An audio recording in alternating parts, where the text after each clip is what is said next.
Duduk dong.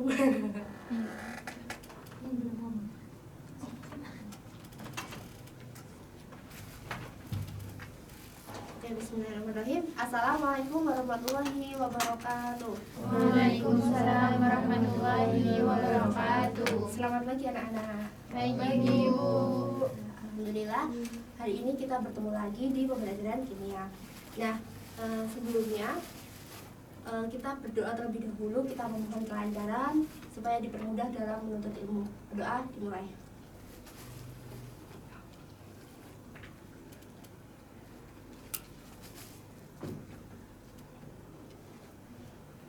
Doa selesai. Oke, bagaimana kabarnya hari ini? Alhamdulillah. Baik Ibu. Ada yang tidak masuk? Ada. Siapa? Ilmu. Banyak Ibu yang tidak masuk. Coba dong disebutkan siapa aja. Ilma. Nah, Isna. Ilma kenapa? Sakit. Sakit. Isna? Sakit. Sakit. Terus Rafiq izin. izin kemana? Ke rumah sakit. Menunggu saudaranya. Oke, semoga yang sakit segera sembuh. Oke. Nah, hari ini kita akan lanjut ke materi berikutnya. Kalau kemarin kita sudah belajar mengenai asam basa, kemudian kita sudah belajar mengenai pH. Nah, kira-kira kita mau belajar apa hari ini? Sudah dibuka modulnya? Belum. Dibuka dulu berarti. Ya dibuka dulu. Larutan penyangga. Oke, hari ini kita mau belajar mengenai larutan penyangga. Nah, apa aja sih tujuan pembelajarannya? Nah, coba dibacakan salah satu. Tadi siapa yang berangkatnya paling awal? Ya, yang kedua berarti. Oke, yuk dibacakan dulu yuk.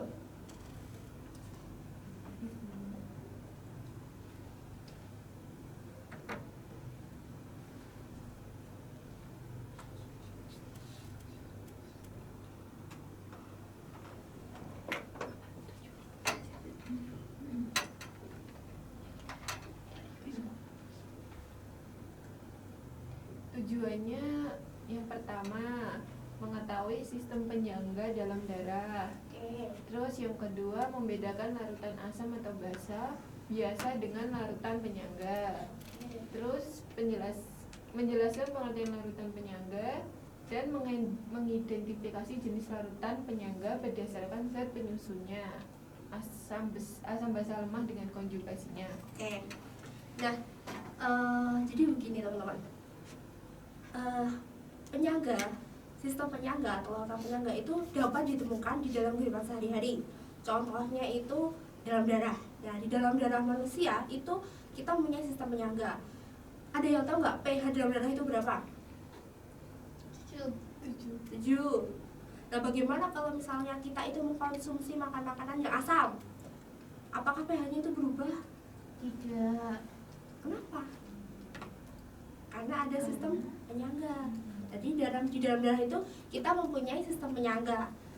Sistem penyangganya itu ada asam karbonat dan bikarbonat. Oke, begitu ya. Jadi fungsi sistem penyangga di dalam darah itu mempertahankan pH darah supaya itu stabil. Atau kalau misalnya kita mengkonsumsi tadi makanan-makanan yang asam, contohnya tadi kayak jeruk, kita minum es jeruk itu kan kita minum mengkonsumsi makan makanan asam, terus ada basa.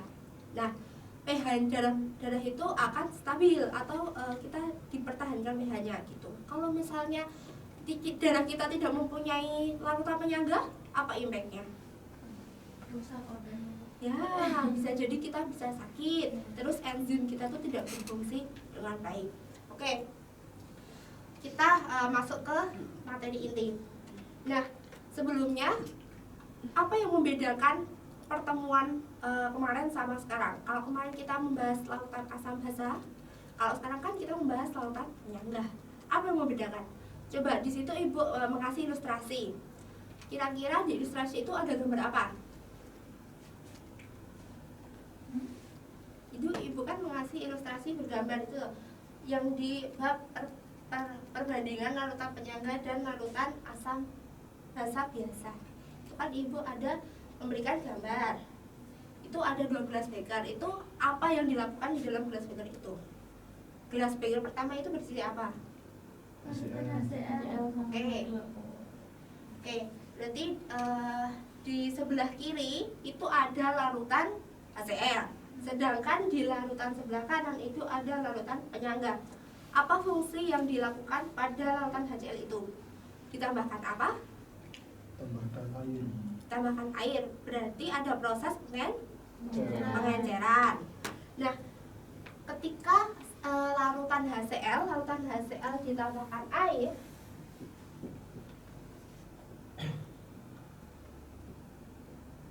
itu akan terjadi proses ionisasi kan? Akan jadi H+ dan Cl-. Nah, ini yang terjadi di gelas beker yang pertama. Nah, kalau misalnya ditambahkan air, otomatis volumenya akan bertambah. Bagaimana dengan keadaan konsentrasinya? Kira-kira menurun atau menurun apa meningkat? Menurun. Menurun. Konsentrasinya menurun kan, berarti HCl kan semakin encer. Otomatisnya kan konsentrasinya akan menurun. Nah, kalau konsentrasinya menurun, kira-kira bagaimana dengan pH-nya? Naik. pH-nya naik, ya kan? Tapi itu berbeda dengan si larutan penyangga. Nah, kalau larutan penyangga itu, coba dilihat di situ kan, ketika si larutan penyangga itu ditambahkan larutan asam, larutan basah, sedikit asam, sedikit basah, atau pengenceran, atau ditambahkan H2O, maka di situ si pH larutan penyangga itu akan relatif stabil. Kok bisa sih? Nah, itu yang akan kita bahas. Nah, oke. Jadi kalau tadi Ibu sudah sampaikan, kira-kira pengertian larutan penyangga apa? Ada yang tahu? Tadi larutan yang Mempertahankan harga pH tertentu. jika ditambahkan sedikit asam, sedikit basah, diencerkan. dan diencerkan. Nah, oke. Jadi larutan penyangga adalah, aku tulis ya.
Oke.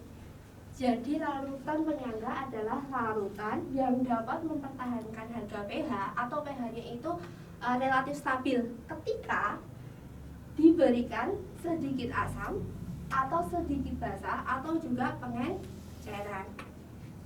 Nah, tadi kan kita masih punya satu pertanyaan tuh, apa bedanya tadi larutan asam basah biasa yang cuma terdiri dari, misalnya tadi kan ada larutan HCl dan larutan penyangga. Tadi kan kita masih ada PR tuh. Nah, apa bedanya? Nah, kita masuk ke jenis-jenis larutan penyangga dulu. Nah, di sini jenis larutan penyangga itu terdiri dari dua. Yang pertama, jenis larutan penyangga.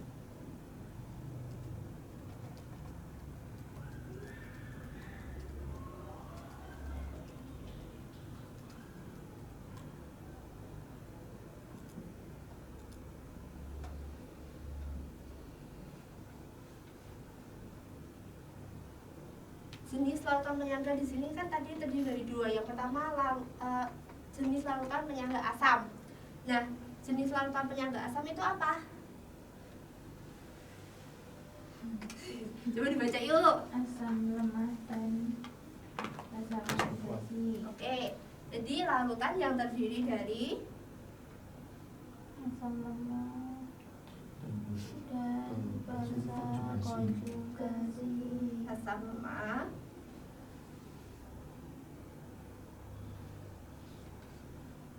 dan basa konjugasi. Contoh asam lemah apa? CH3COO. Oke, contohnya misalnya ada CH3COOH.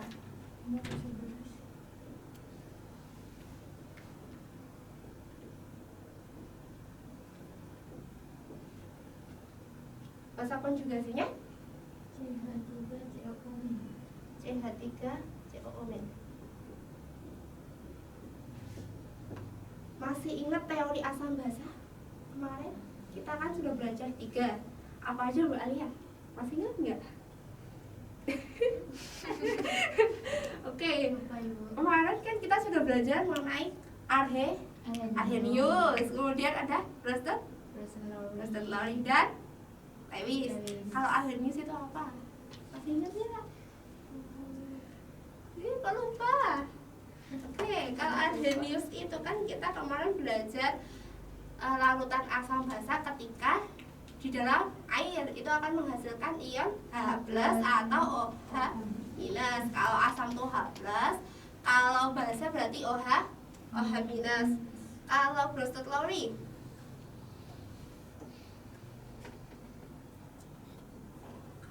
Lowry ada yang ingat nggak?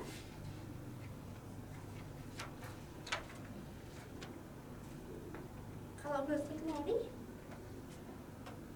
kalau asam konjugasi itu asam yang kelebihan 1H+. Kalau basa konjugasi berarti kekurangan 1H+. Tadi di sini yang di jenis larutan penyangga asam itu terdiri dari asam lemah, ada CH3COOH. Dan tadi basa konjugasi itu kelebihan atau kekurangan. Tadi basa konjugasi kelebihan atau kekurangan? Kekurangan ya? Kekurangan. Berarti kalau CH3COOH, kalau kekurangan berarti kan kekurangan nih. Kekurangan H-nya berarti CH3COO nih minus. Bisa dipahami? Oke. Nah, jenis larutan penyangga yang kedua apa? Jenis yang kedua larutan penyangga basa.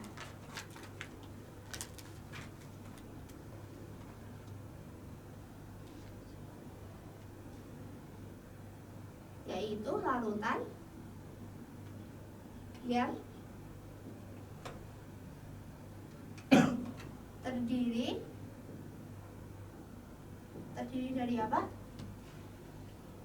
Dibaca.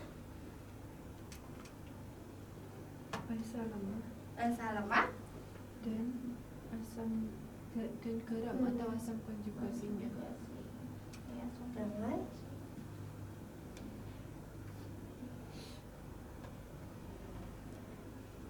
asam konjugasi.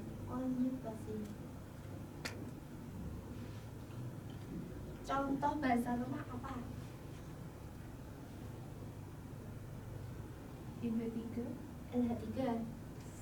Selain itu, NH14, apa lagi?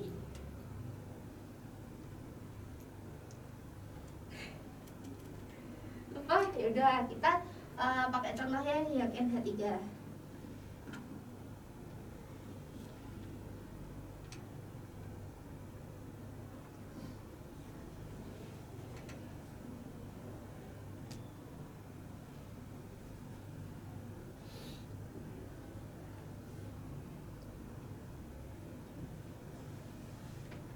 Tadi kalau larutan penyangga basa itu dari terdiri dari bahasa lemah dan asam konjugasi.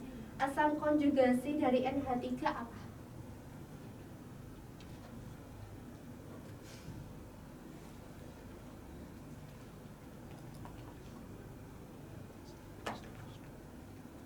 Apa Radian? Asam konjugasi dari NH3. NH Mm-mm. 3 Tadi kalau asam konjugasi itu kelebihan H plus atau kekurangan? kekurangan Kekurangan. Kelebihan. Kelebihan berarti kalau kelebihan NH4 plus. Oke. Nah,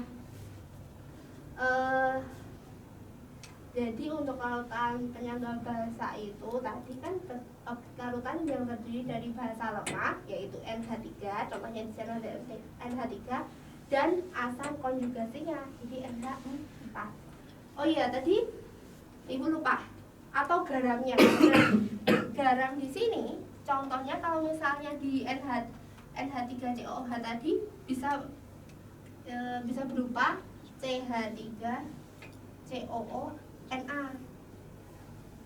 Nah, garamnya itu bisa berupa ini. Jadi di dalam larutan penyangga itu terdiri dari CH3COOH dan CH3COONA. Kalau di larutan penyangga basa berarti bisa terdiri dari CH3 NH3 dengan garamnya contohnya NH4 CL. Nah, contohnya seperti itu. Ada yang masih bingung? Tanya aja nggak apa-apa, boleh.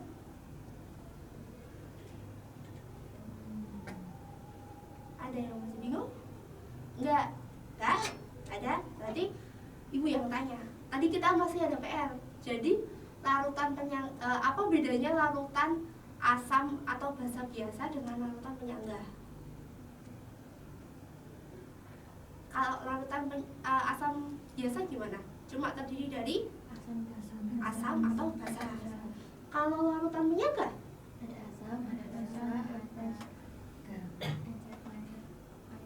Ya, ada. Jadi kalau larutan penyangga itu terdiri dari dua kan tadi, ada asam atau basa lemah dan garamnya. Garamnya itu dari konjugasinya. Oke. Nah, selanjutnya tadi kalau asam konjugasi itu kekurangan atau kelebihan H+. Konjugasi. Ayo. Ini loh. Asam konjugasi itu kelebihan. Kalau bahasa konjugasi berarti kekurangan. Oke. Di situ dulu mungkin ada beneran nggak ada yang mau tanya? Belum ada? Kalau belum ada, Ibu minta memperjelas soal aja ya.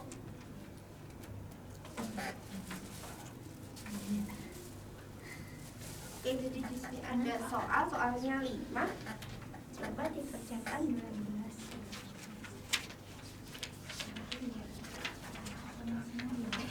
Jangan.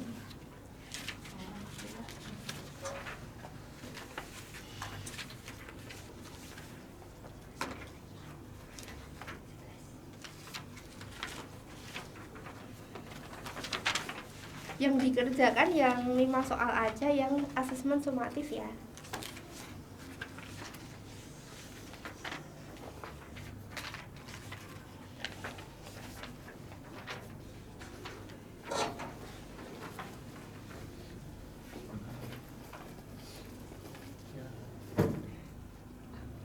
Ibu kasih waktu 5 menit ya.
selesai?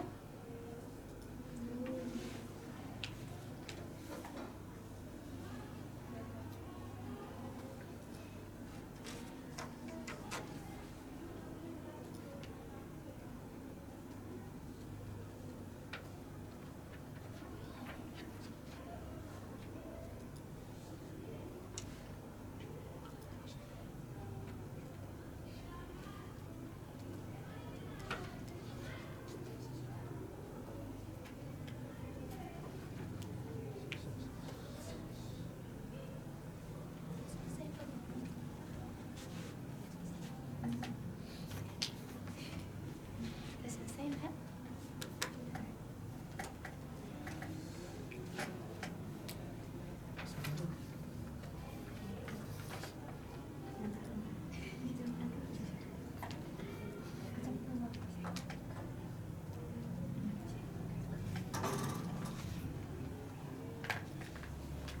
Oke.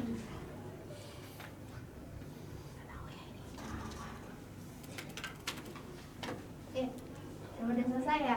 Kita tetapin aja berarti. Contohnya bareng-bareng. Boleh dibacain soal sama jawabannya. Mulai dari Alia dulu aja ya. Nomor 1. Apakah penambahan sedikit bahasa ke dalam larutan penyangga akan menimbulkan biaya berubah sangat besar? Tidak, karena larutan penyangga itu sifatnya tidak akan berubah pH-nya secara signifikan jika ditambahkan asam atau basa. Oke, betul. Nomor 2. Bacainnya. Apakah semua campuran asam dan basa pasti menghasilkan larutan penyangga? Menurut saya tidak, karena tidak semua asam dan basa itu karena kan kalau larutan penyangga itu terjadi kalau ada garamnya. Jadi kalau Oke. itu Ada jawaban yang lain? Ada yang berbeda? alasannya aja. Ya, alasannya boleh. Yuk. Apakah semua campuran asam dan basa pasti menghasilkan larutan penyangga? Kalau tidak, karena kalau tidak bercampur dari asam lemah sama basa konjugasi tidak bisa jadi larutan penyangga. Oke, ada lagi yang berbeda. Azrin, apa jawabannya Azrin? Tidak, karena larutan penyangga terbentuk dari larutan asam lemah dan basa konjugasi, dan sebaliknya larutan basa lemah dengan asam konjugasi. Oke, kalau misalnya di sini ibu punya asam kuat dan basa kuat, itu jadi nggak larutan penyangga? Jadinya netral. Nah, jadinya bisa netral. Saya apa? NaCl. Misalnya HCl ditambah NaOH itu kan jadi NaCl, ya kan? Itu kan jadi netral. Berarti bukan larutan penyangga. Oke, nomor 3. Adi, Apakah larutan penyangga berfungsi mempertahankan pH agar relatif tetap? Iya, karena itu fungsi utama dari larutan penyangga.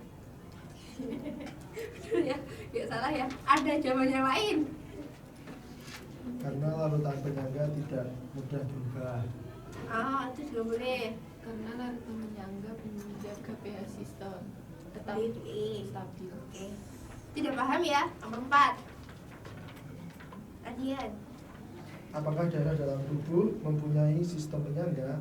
Jelaskan pasangan asam basa konjugasi yang berperan. Ya, alasannya H2CO3 dan HCO3W. Jadi ada nggak tadi? Ada. Di dalam darah itu ada sistem penyangga. Oke, tadi Ada. apa iya, tadi? ada dulu. Oke, asam basa konjugasinya apa tadi? H2CO3 sama HCO3W. Oke, betul. Ada yang lain jawabannya? Ada? Oh, enggak. Oke.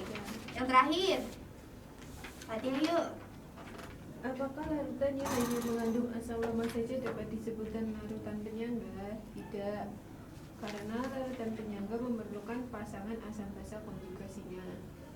Oke, betul ya. Oke. Yang tadi Bu jelaskan tadi kan ada perbedaan larutan penyangga dan larutan asam basa biasa. Oke. Salah berapa ini? Ada yang benar semua? Benar semua. Ada yang salah satu? Putri salah berapa? Aduh Bu, salah 2 Bu. Apa yang salah? Nomor berapa?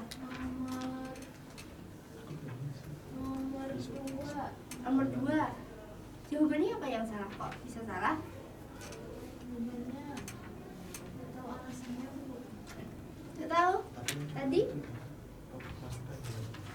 kan sudah dijelasin kan, larutan yang itu kan ada larutan asam lemak atau basa lemak dengan konjugasinya atau garamnya gitu. Terus yang salah nomor berapa lagi? Nomor